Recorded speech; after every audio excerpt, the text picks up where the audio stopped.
Hello students, quantum mechanics के video lecture की इस सीरीज़ की पिछली क्लास में हमने बात की थी प्लांक के विकिरण नियम से वीन के विस्थापन नियम को डेराइव करना।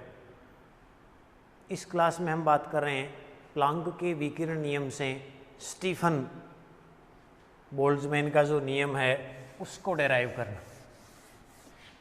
तो फोर्थ हो गया स्टीफन बोल्ट्जमैन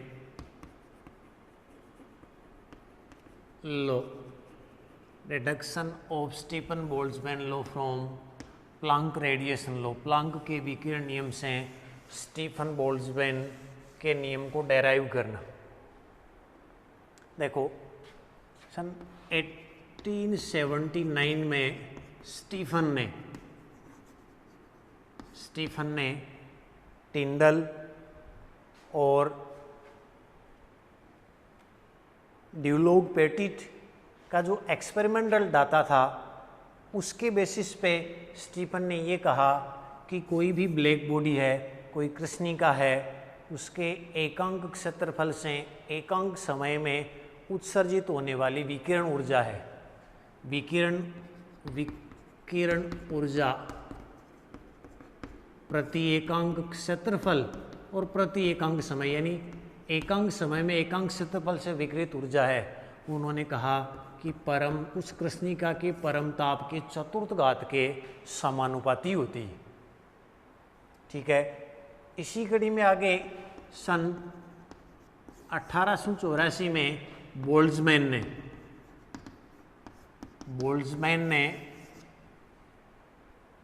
कृष्णिका को आदर्श कार्नोट साइकिल में कार्यकारी पदार्थ के रूप में उपयोग में लिया। आइडियल कार्नोट साइकिल था, उसमें वर्किंग एजेंट के रूप में, कार्यकारी पदार्थ के रूप में काम में लिया और वहाँ से उन्होंने ये कंक्लूजन निकाला कि कृष्णिका के लिए ये जो स्टीफन ने जो नियम दिया था, एम्पेरिकल फॉर्मूला जो दिया था, उसी को उन्होंने ये कहा कि कृष्णिका के लिए विकिरण ऊर्जा एकांक क्षेत्रफल की एकांक समय की है, वो परम ताप की चतुर्थ घात की क्या होती है, समानुपाती होती है। यानी वहाँ से इन दोनों स्टीफन और बोल्ट्जमैन के जो रिजल्ट थे, जो उन्होंने नियम दिए थे, उनके बेसिस पे यही कंक्लूजन निकाला गया कि एकांक क्षेत्रफल से एकांक समय में जो विकिरित ऊर्जा है वो परम ताप की चतुर्थ घात के क्या होती है, समानुपाती होती है। अब इस नियम को हम प्लांक के विकिरण नियम से डेराइव करेंगे। तो डेराइव करने के लिए सबसे पहले मैं कंसिडर कर रहा हूँ कि किसी निश्चित ताप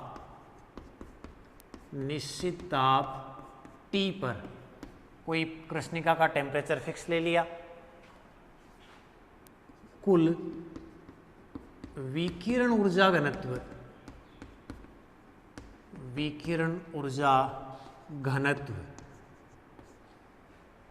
सभी तरंगदैर्ध्यों के लिए, मतलब जैसे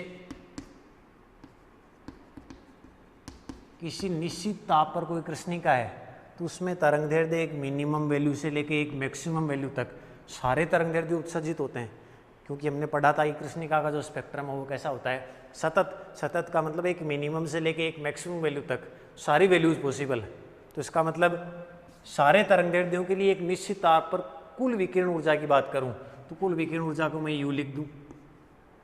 लैम्बडा किसी पर्टिकुलर तरंगदैर्ध्य पे हमने लिखा था यू लैम्बडा, तो टोटल हो जाएगा यू लैम्बडा डी लैम्बडा और लैम्बडा की वैल्यू हो जाएगी 0 to इनफाइनाइट।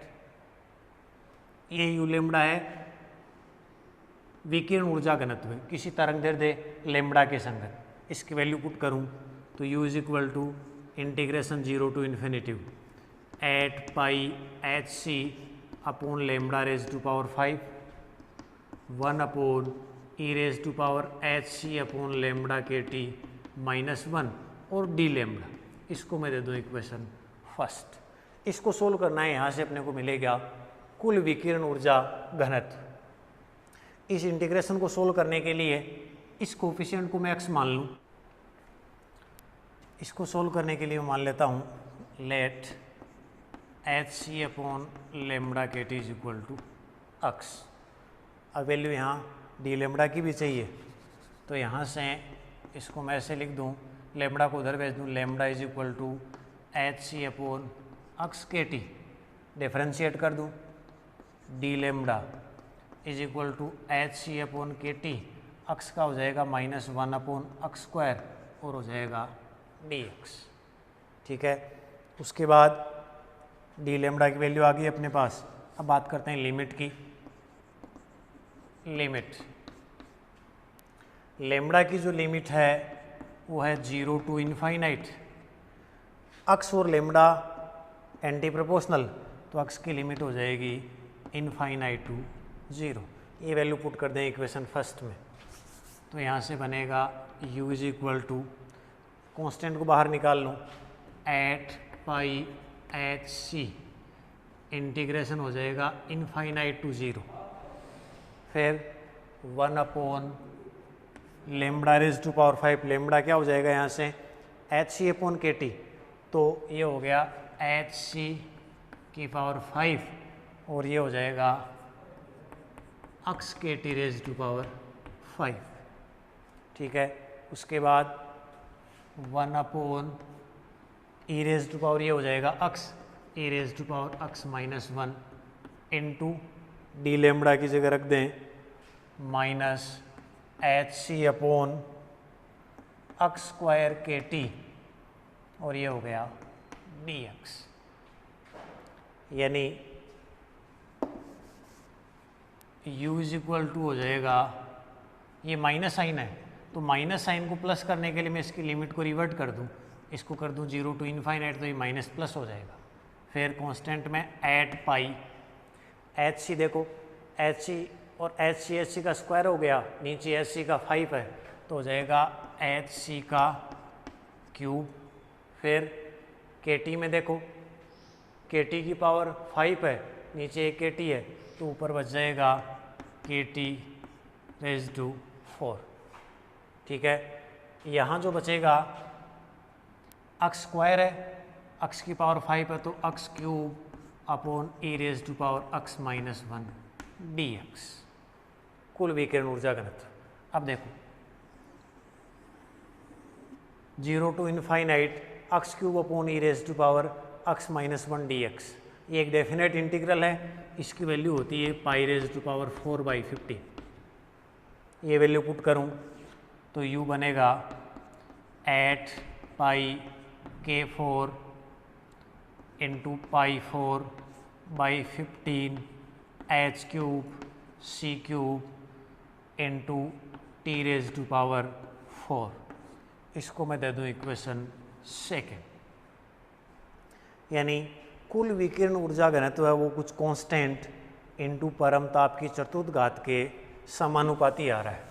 लेकिन स्टीफन बोल्ट्जमैन का जो नियम था उसमें तो कृष्णिका के एकांक क्षेत्रफल से एकांक समय में विकिरित ऊर्जा की बात की थी, या ये कहें कि स्पेक्ट्रम में उत्सर्जन क्षमता की बात की थी हम, क्योंकि स्पेक्ट्रमी उत्सर्जन क्षमता या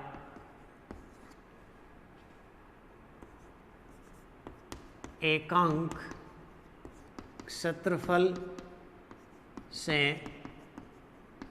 एकांक समय में विकिरित ऊर्जा या विकिरण ऊर्जा ई जो थी उसका u के साथ रिलेशन कुछ इस प्रकार पढ़ा था हमने, c/4 इंटू यू। यू है कुल विकिरण ऊर्जा घनत्व है, समीकरण 3।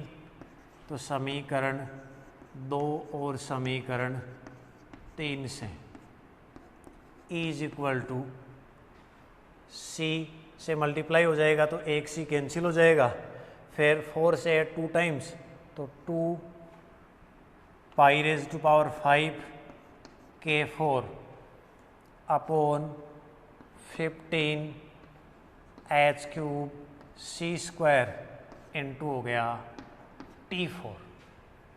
2 पाई के HC15 ये सब कांस्टेंट है। इस कांस्टेंट को नाम दिया गया सिग्मा, जिसको कहा जाता है स्टीफन नियतांक। इट मीन्स ये इक्वेशन कन्वर्ट हो जाएगी E is equal to sigma T4, अर्थात कृष्णिका के एकांक क्षेत्रफल से एकांक समय में जो विकृत ऊर्जा है वो परम ताप की चतुर्थ घात के समानुपाती होती है। ये स्टीफन्स का नियम था।